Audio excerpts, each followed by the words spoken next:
ಸುಮಾರು 1400 ವರ್ಷಗಳ ಹಿಂದೆ ಅರಬ್ ದೇಶದ ಮೆಕ್ಕಾ ನಗರದಲ್ಲಿ ಮಗುವೊಂದು ಹುಟ್ಟಿತ್ತು.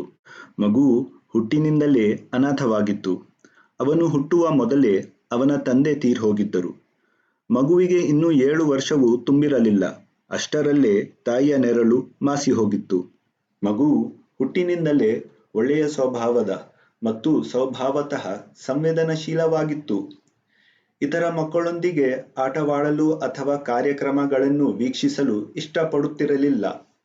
ಸತ್ಯನಿಷ್ಠೆ ಮತ್ತು ಪ್ರಾಮಾಣಿಕತೆ, ಈ 2 ಗುಣಗಳು ಅವರ ಗುರುತಾಗಿ ಮಾರ್ಪಟ್ಟಿತು. ಅವರು ಯೌವನಕ್ಕೆ ಬರುವ ಹೊತ್ತಿಗೆ ಅವರು ಸಾದಿಕ್ ಅಂದ್ರೆ ಸತ್ಯವಂತ ಮತ್ತು ಅಮೀನ್ ಅಂದ್ರೆ ಪ್ರಾಮಾಣಿಕ ಮತ್ತು ವಿಶ್ವಾಸಾರ್ಹ ಎಂಬ ಹೆಸರಿನಿಂದ ಪ್ರಸಿದ್ಧರಾದರು. ಜನರು ತಮ್ಮ ಬೆಲೆ ಬಾಳುವ ವಸ್ತುಗಳನ್ನು ಆ ಬಡ ಯುವಕನನ್ನು ನಂಬಿ ಇಡುತ್ತಿದ್ದರು. ಅವನು ತುಂಬಾ ಸುಂದರ ಯುವಕನಾಗಿದ್ದನು. ಅರೇಬಿಯಾದಲ್ಲಿ ಅಸಭ್ಯತೆ ಸಾಮಾನ್ಯವಾಗಿತ್ತು. ನಾಚಿಕೆಯಾಗಲಿ ಅಥವಾ ಹೇಸಿಕೆಯಾಗಲಿ ಇರಲಿಲ್ಲ. ಆದರೆ ಆ ಯುವಕನು ತನ್ನ ಕಣ್ಣುಗಳನ್ನು ಕೆಳಗೆ ಇಟ್ಕೊಂಡು ರಸ್ತೆಗಳಲ್ಲಿ ನಡೆಯುತ್ತಿದ್ದನು. ಅರೇಬಿಯಾದಲ್ಲಿ ದಬ್ಬಾಳಿಕೆ ಜಾಸ್ತಿ ಇತ್ತು. ಬಡವರು ಮತ್ತು ದುರ್ಬಲರಿಗೆ ಕಿರುಕುಳ ಮತ್ತು ಲೂಟಿ ಮಾಡಲಾಗುತ್ತಿತ್ತು. ಆ ಯುವಕ ಒಂದಷ್ಟು ಯುವಕರ ಜೊತೆ ಸೇರಿ ಸಂಘಟನೆ ಕಟ್ಟಿದ್ದರು. ಸಂಘಟನೆಯ ಸದಸ್ಯರು ತುಳಿತಕ್ಕೊಳಗಾದವರಿಗೆ ಅವರ ಹಕ್ಕುಗಳನ್ನು ಒದಗಿಸಲು ಪ್ರಯತ್ನಿಸಿದರು. ಆದರೆ ಆ ಕಾಲದ ಅರಬ್ ಪರಿಸರವು ಎಷ್ಟು ಕೆಟ್ಟದ್ದಾಗಿತ್ತು ಎಂದರೆ ಜಗತ್ತಿನಲ್ಲಿ ಅವರು ಹೆಮ್ಮೆ ಪಡದ ದೊಡ್ಡ ದುಷ್ಟತನ ಇರಲಿಲ್ಲ. ಸಮಾಜವು ಜಾತಿ ರೇಖೆಗಳಲ್ಲಿ ವಿಭಜನೆಯಾಗಿತ್ತು. ಹೆಣ್ಣು ಮಗು ಜನಿಸಿದಾಗ ಅವಳನ್ನು ಜೀವವಂತವಾಗಿ ಮಣ್ಣಿನಲ್ಲಿ ಹೂಳಲಾಗುತ್ತಿತ್ತು. ತಂದೆಯ ಮರಣದ ನಂತರ ತಾಯಿ ತನ್ನ ಸ್ವಂತ ಮಗನ ಆಸ್ತಿಯಾಗುತ್ತಿದ್ದಳು. ಸಣ್ಣದೊಂದು ವಿಷಯಕ್ಕೆ ಶಸ್ತ್ರಾಸ್ತ್ರಗಳು ಹೊರಬರುತ್ತಿದ್ದವು ಮತ್ತು ಮೃತದೇಹಗಳು ರಾಶಿಗಳ ಬೀಳುತ್ತಿದ್ದವು. ತಲೆಮಾರುಗಳಿಂದ ಜಾತಿ ವೈಷಮ್ಯ ನಡೆದುಕೊಂಡು ಬರುತ್ತಿತ್ತು. ಸುತ್ತಲೂ ಭಯ ಮತ್ತು ಆತಂಕ, ನಾಚಿಕೆ ಇಲ್ಲದ ಸಮಾಜ ಮತ್ತು ದಬ್ಬಾಳಿಕೆಯ ಆಳ್ವಿಕೆ ಇತ್ತು. ವರ್ಷದ ಪ್ರತಿ ದಿನಕ್ಕೆ ಒಬ್ಬ ದೇವತೆಯನ್ನು ಆರಾಧಿಸುತ್ತಿದ್ದರು.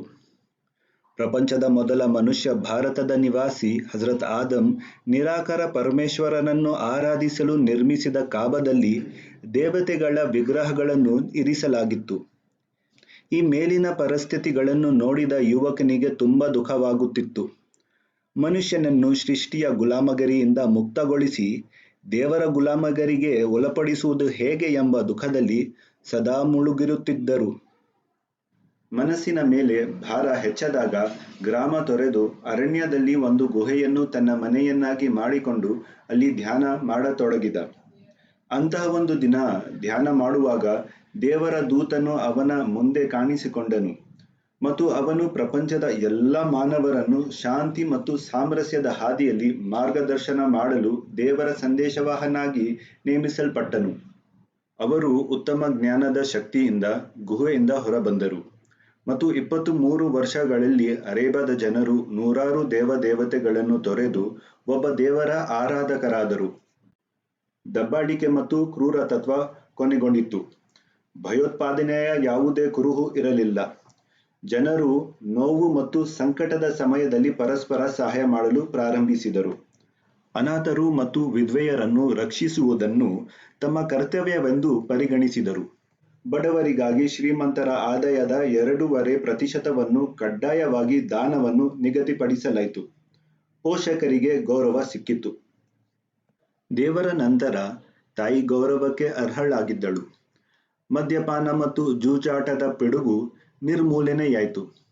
ಹೆಣ್ಣು ಮಗುವಿನ ಜನ್ಮವನ್ನು ಮಂಗಳಕರವೆಂದು ಪರಿಗಣಿಸಲಾಯಿತು. ಪಿತ್ರಾರ್ಜಿತ ಆಸ್ತಿಯಲ್ಲಿ ಒಂದು ಪಾಲನ್ನು ಮಹಿಳೆಯರಿಗೆ ನಿಗದಿಪಡಿಸಲಾಯಿತು.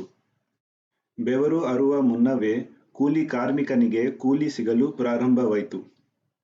ಬಡ್ಡಿ ತೆಗೆದುಕೊಳ್ಳುವವರು ತಮ್ಮ ಹಿಂದಿನ ಎಲ್ಲ ಬಾಕಿ ಬಡ್ಡಿಯನ್ನು ಮುನ್ನಾ ಮಾಡಿದರು ಮತ್ತು ಯಾವುದೇ ಬಡ್ಡಿಯನ್ನು ತೆಗೆದುಕೊಳ್ಳುವುದಿಲ್ಲ ಎಂದು ಘೋಷಿಸಿದರು.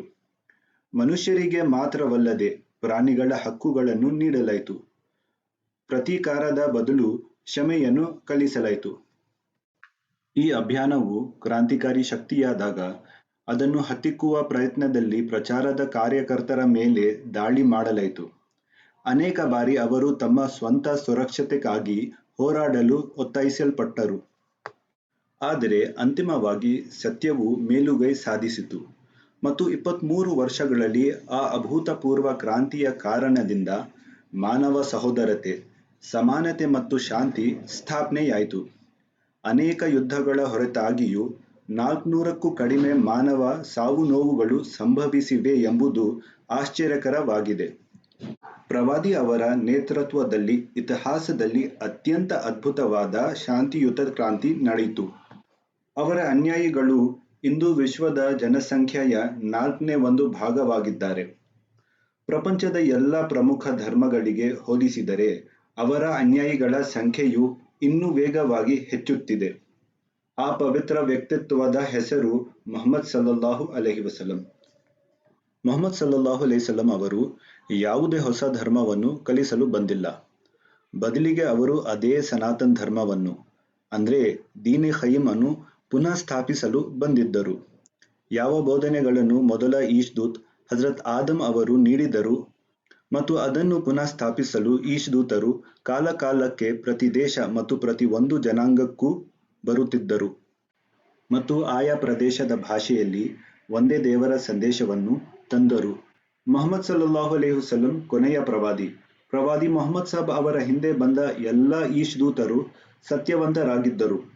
ಅವರೆಲ್ಲರ ಮೇಲೆ ನಮಗೆ ನಂಬಿಕೆ ಇದೆ ಮತ್ತು ಕೊನೆಯ ಈಶ್ದೂತ್ ನಂತರ ಬಂದ ಎಲ್ಲ ಸಮಾಜ ಸುಧಾರಕರನ್ನು ಗೌರವಿಸುತ್ತೇವೆ. ಮುಹಮ್ಮದ್ ಸಲ್ಲಲ್ಲಾಹು ಅಲೈಹಿ ವಸಲ್ಲಂ ಅವರು ತಮ್ಮ ಜೀವಿತಾವಧಿಯಲ್ಲಿ ಎಷ್ಟು ಜನಪ್ರಿಯರಾಗಿದ್ದರು ಎಂದರೆ ಅವರ ಲಕ್ಷಾಂತರ ಅನುಯಾಯಿಗಳು ಅವರ ಒಂದು ಸಣ್ಣಗೆ ತಮ್ಮ ಪ್ರಾಣವನ್ನು ತ್ಯಾಗ ಮಾಡುವುದನ್ನು ತಮ್ಮ ಅದೃಷ್ಟವೆಂದು ಪರಿಗಣಿಸುತ್ತಿದ್ದರು. ಅವರ ಬಾಯಿಂದ ಹೊರಡುವ ಪ್ರತಿ ಒಂದು ಮಾತನ್ನು ಕಾನೂನೆಂದು ಪರಿಗಣಿಸಲಾಯಿತು. ಅರಬ್ ದೇಶದ ಕಿರೀಟವಿಲ್ಲದ ರಾಜನ ಹೆಂಡತಿಯ ಪ್ರಕಾರ ಅವನ ತನ್ನ ಜೀವನದ ಒಂದು ದಿನವೂ ತನ್ನ ಮನಸ್ಸಿಗೆ ತಕ್ಕಂತ 2 ಹೊತ್ತಿನ ಊಟವನ್ನು ಸೇವಿಸಲಿಲ್ಲ. ಅವರ ಜೀವಿತಾವಧಿಯ ಅಂತ್ಯದ ವೇಳೆಗೆ ಅವರು ತಂದ ಸಾಮಾಜಿಕ ಕ್ರಾಂತಿಯ ಫಲವಾಗಿ ದೇಶದ ಎಲ್ಲ ಕುಟುಂಬಗಳು ಸಮೃದ್ಧವಾಗಿದ್ದವು. ಆದರೆ ಪ್ರವಾದಿಯವರ ಮರಣದ ನಂತರ ಮನೆಯಲ್ಲಿ ದೀಪ ಹಚ್ಚಲು ಎಣ್ಣೆ ಇರಲಿಲ್ಲ ಮತ್ತು ಅವರ ದೇಹದ ಮೇಲಿದ್ದ ಬಟ್ಟೆಗಳ ಮೇಲೆ ಅನೇಕ ಬಟ್ಟೆಯ ತೇಪೆಗಳಿದ್ದವು. ನಮಗೆ ವಿಶ್ವಾಸವಿದೆ, ಮಾನವೀಯತೆಯ ಮೇಲೆ ಸಹಾನುಭೂತಿ ತೋರಿದ ಪ್ರವಾದಿ ಮತ್ತು ಅವನ ಮೇಲೆ ಇಳಿದ ಪವಿತ್ರ ವಾಣಿಯ ಬಗ್ಗೆ ಹೆಚ್ಚಿನ ಮಾಹಿತಿಯನ್ನು ಪಡೆಯಲು ನೀವು ಖಂಡಿತವಾಗಿಯೂ ಪ್ರಯತ್ನಿಸುತ್ತೀರಿ ಎಂದು ನಾವು ನಂಬುತ್ತೇವೆ. ಪ್ರತಿ ವರ್ಷ 12ನೆಯ ರಬಿಯುಲ್ ಅವ್ವಲ್ ಅಥವಾ ಸಹಾನುಭೂತಿಯ ದಿನ ಅಥವಾ ಯೌಮೆ ರೆಹಮತ್ ಅಥವಾ ಸರ್ವಲೋಕಗಳಿಗೆ ಅನುಗ್ರಹವಾಗಿ ಬಂದ ಪ್ರವಾದಿ ಅವರ ಜನ್ಮದಿನವಾಗಿದೆ. ನಮ್ಮಲ್ಲಿ ಪ್ರತಿಯೊಬ್ಬರೂ ದೇವರ ಸೃಷ್ಟಿಯಲ್ಲಿ ಯಾರಿಗಾದರೂ ದಯೆ ಮತ್ತು ಕರುಣೆಯನ್ನು ತೋರಿಸುವ ಮೂಲಕ ದೇವರ ಕರುಣೆಯನ್ನು ಹಂಚಿಕೊಳ್ಳೋಣ.